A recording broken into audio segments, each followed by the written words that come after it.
चलिए गलबात नहीं कीजिएगा। अभी हम आप लोग के सामने relation between focal length and radius of curvature, focus दूरी और वक्रता के त्रिज्या के बीच में संबंध बताने के लिए जा रहे हैं। और इसको प्रूफ करने के लिए हम अवतल दर्पण लेते हैं। कौन सा दर्पण ले रहे हैं?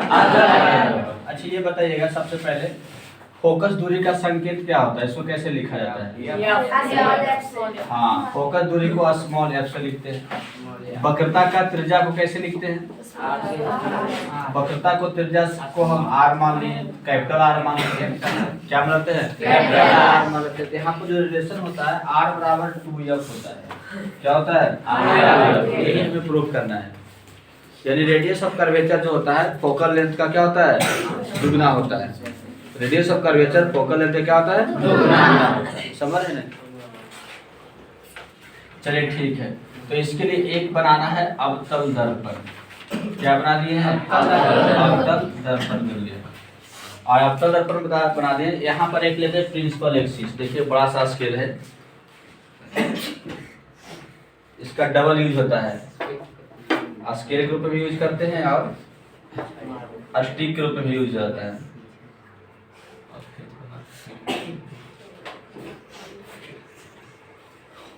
ये गया प्रिंसिपल एक्सिस। ये क्या गया? Principal axis. मान ली यहाँ पर फोकस है, यहाँ पर radius of point of curvature है, सेंटर ऑफ कर्वेचर। ये फोकस को एफ से, इसको हम क्या लिखते हैं? सी से। अब क्या करना है, एक पॉइंट मान लेना है लेंस पर, यहाँ पर। यहाँ से एक रे निकालते हैं फोकस से, सॉरी सी से। तो सी से जो भी किरण गुजरेगा वो रिफ्लेक्ट होने के बाद कहाँ से लौटेगा? सी पर ही लौट जाएगा, वापस लौट जाएगा। जहाँ से जाएगा वहीं लौट जाएगा। चलिए ठीक है, यहाँ से सी से गुजारे हैं। देखिए जैसे गया है वैसे क्या होगा? वापस आ जाएगा, कोई दिक्कत। दूसरा रे जो इसके पैरेलल गुजारते हैं। किसके पैरेलल? प्रिंसिपल एक्सिस है। अब प्रिंसिपल एक्सिस के समांतर किरण कहाँ से गुजरता है? फोकस से गुजरता है। बिल्कुल सही।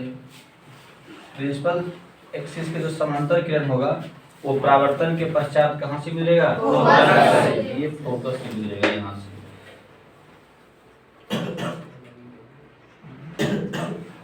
ये फोकस से गुजरेगा। तो एक इस तरह से इधर से किरण गया, इधर क्या होगा? लौट के चला जाएगा। बस छोटा सा फिगर बनाना है। एक को सी से गुजारना है, सी से गुजरने वाला उसी पर लौट जाएगा वापस।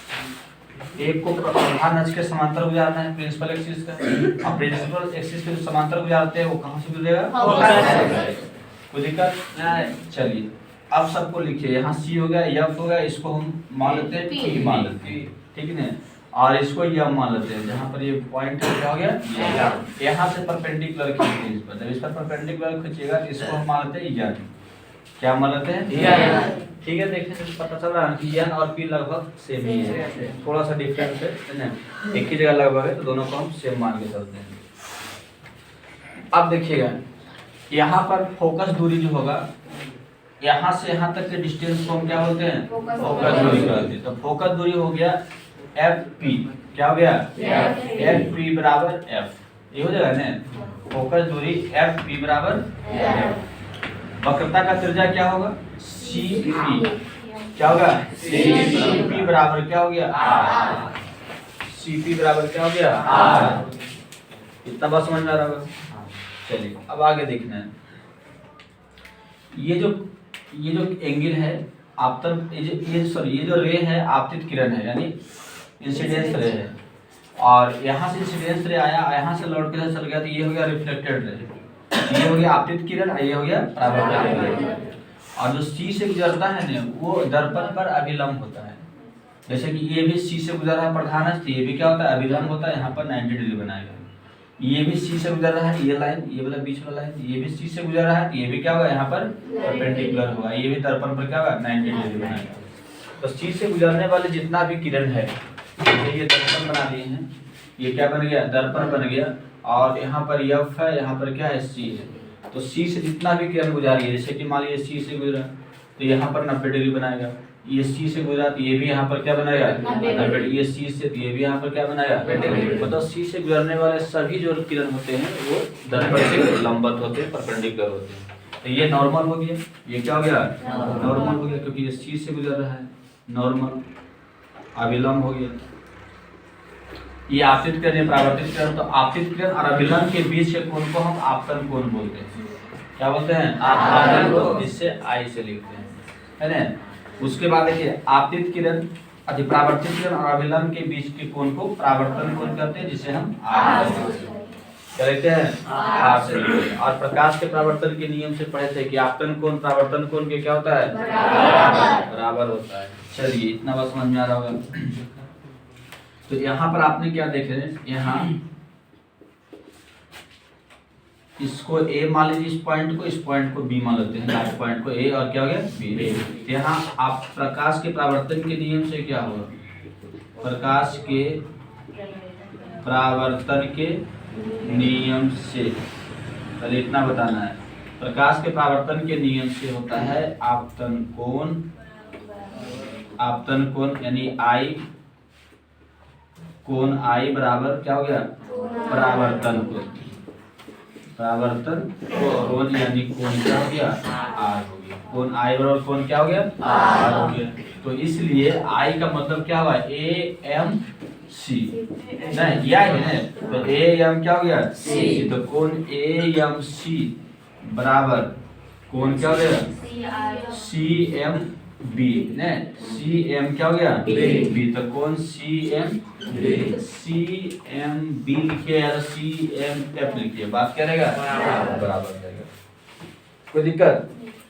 ये हुआ प्रकाश के परावर्तन के नियम से। अब यहाँ पर एक चीज और देख रहे हैं, ये दोनों लाइन ए एम, यहाँ पर ए एम जो है पैरेलल है किसका सीपी का, नहीं हाँ, यहाँ जो है ए एम लाइन जो है वो पैरेलल किसका है सीपी का है। तो जब कोई लाइन पैरेलल है, दो लाइन ऐसे पैरेलल है, ऐसे इंटरसेक्ट कर रहा है, तो जानते हैं क्या होता है ये कोण,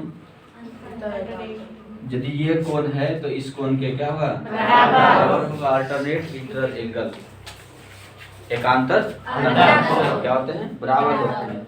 तो एम पैरेलल क्या है सीपी, एम पैरेलल क्या है सीपी है। इसलिए हम क्या बोल सकते हैं बताइए, ये जो कोण आई है तो ये भी कोण क्या होगा, यहाँ पर भी यहाँ भी कोण क्या होगा आई ही होगा, नहीं।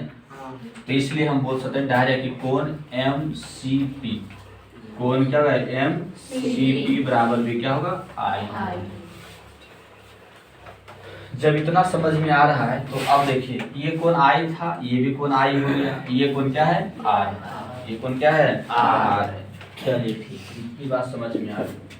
अब आगे क्या समझना है, यहाँ पर एक त्रिभुज दिख रहा है जिसका नाम होगा सी एम एफ, है ना। कैसा त्रिभुज देखिए,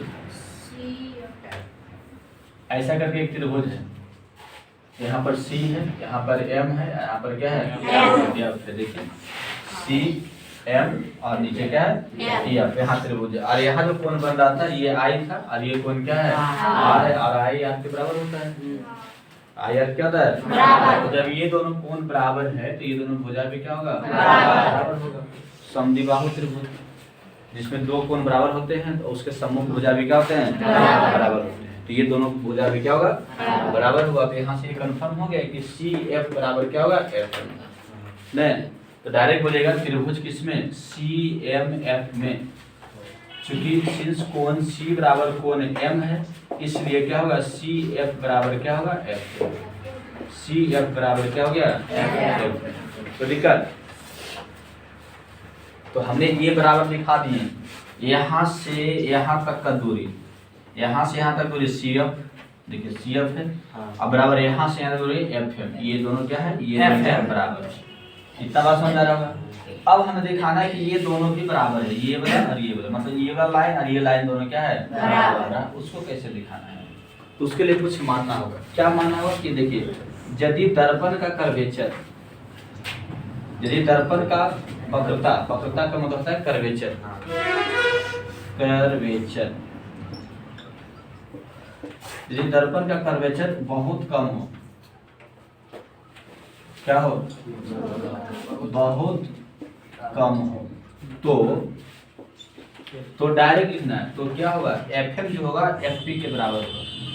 तो Fm बराबर क्या होगा, Fp के बराबर होगा। अब ये कर्वेचर क्या होता है, वक्रता क्या होता है। जैसे कि हमने ऐसा दर्पण बनाए हैं, एक दर्पण ऐसा है और एक दर्पण ऐसा है, ये ज्यादा मुड़ा हुआ है, इसकी वक्रता ज्यादा होगा। जो ज्यादा मुड़ा हुआ उसकी वक्रता क्या होगा, ज्यादा होगा। ये कम मुड़ा हुआ इसकी वक्रता क्या होगा, कम होगा। इसी को हम वक्रता कहते हैं, समझ रहे हैं ना, कर्वेचर इंग्लिश में। इसका कर्वेचर ज्यादा है, इसका कर्वेचर क्या है, कम। तो कर्वेचर हमें कम करना है, क्या करना है, कम। मतलब ऐसा होना चाहिए ज्यादा करके, ठीक है। तो ऐसा रहेगा तो ये दोनों लाइन आपस में क्या होगा, बराबर होगा। अब क्यों बराबर होगा, जो देखिए घंटा तो नीचे गिर गया, थोड़ा सा निकाल सकते हैं, तो निकाल दीजिए, घंटे से निकल जाएगा, जल्दी से पकड़ सकते, वो तो बजना नहीं है। देखिए जैसे कि हम इस तरह से ले रहे हैं, लाइन को ऐसे रखे हैं, तो यहाँ से इसका जो लेंथ है ना, इसके लेंथ यहाँ से यहाँ तक लेंथ में ज्यादा लंबाई किसका है, ऊपर वाला का ना, ज्यादा कर रहे हैं। चलिए अब इतना कर दें, अभी भी लंबाई किसका ज्यादा है, ऊपर वाला का ही, नीचे वाला के लंबाई क्या है, कम है। चलिए इतना कर दिए, अब बताइए, आप इसको लगभग बराबर नहीं मान सकते हैं, दोनों का लंबाई लगभग क्या है। यहाँ भी बात वही हुआ है, यहाँ भी बात वही हुआ है। यदि इसको हम यहाँ तक रखेंगे तो ये दोनों लगभग क्या होंगे, ये दोनों लगभग, ये दोनों बराबर हो ही गया था, और ये दोनों के लगभग क्या हो जाएंगे, बराबर होंगे। इसलिए हम क्या लिखेंगे, Fm बराबर Fp। Fm बराबर क्या लिखा गया, Fp लिखा गया। कोई दिक्कत है यहाँ तक। जब Fm बराबर Fp हो गया तब हम क्या करेंगे, यहाँ पर Fm बराबर Fp जब हो गया तो इसलिए हम बोल सकते हैं, इसको यदि समीकरण 1 मानते हैं, इसको समीकरण क्या मानते हैं, 2 मान लेते हैं। तो इसलिए समीकरण 1 और 2 से क्या हो जाएगा, 1 और 2 से, देखिए 1 और 2 से Cf बराबर Fm और Fm बराबर Fp, इसलिए Cf बराबर Fp हो जाएगा। Cf बराबर क्या हो गया, Fp हो जाएगा। और Fp बराबर क्या है, पहले से देखिए F है, Fp क्या है, F फोकस दूरी है, इसके लिए क्या हो जाएगा, फोकस दूरी यानी F हो जाएगा। अब हमने बोले कि n काहे लिए थे, n को नहीं लिखे तो n भी बोले लगभग सेम है ना, तो इसलिए n नहीं लेकर हम डायरेक्ट क्या ले लिए,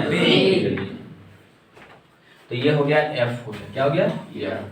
अब नेक्स्ट आइए, अब नेक्स्ट क्या पढ़ना है, जो देखिएगा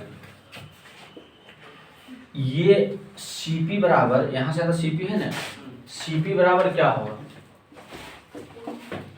Cp बराबर जो होगा वो होगा Cf अब प्लस Fp होगा। Cp यदि निकालना चाहते हैं, यहाँ से यहाँ तक डायरेक्ट C और Cp निकालना चाहते हैं तो Cf बराबर प्लस क्या होगा, Fp होगा। और Cf बराबर देखिए क्या लिखाएगा, F, और Fp बराबर क्या रखाएगा, F रखाएगा। लेकिन Cp बराबर क्या रखाएगा, R।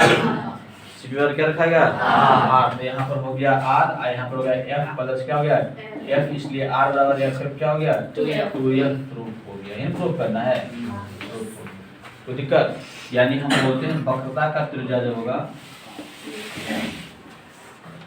वक्रता का त्रिज्या जो हो गया बराबर 2 गुने क्या हो गया, फोकस दूरी, 2 गुने क्या हो गया, इस तरह से प्रूफ हो गया। कोई दिक्कत। और ये केवल यही दर्पण के लिए नहीं, सभी अवतल और उत्तल दर्पण के लिए लागू होता है।